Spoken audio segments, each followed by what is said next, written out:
நண்பா, நண்பி, அப்ப புரியல. ஒண்ணு மட்டும் சொல்றேன், எழுதி வச்சுக்கோங்க. இந்த தற்குறின்னு சொல்றீங்கல்ல, இந்த தற்குறிகள்லாம் ஒன்னா சேர்ந்துதான் வாழ்நாள் பூரா விடையை கண்டுபிடிக்காத முடியாத அளவுக்கு உங்க அரசியலே ஒரு கேள்விக்குறியாக்க போறாங்க.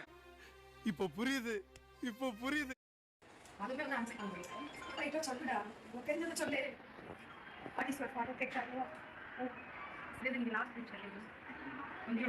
அப்ப புரியல.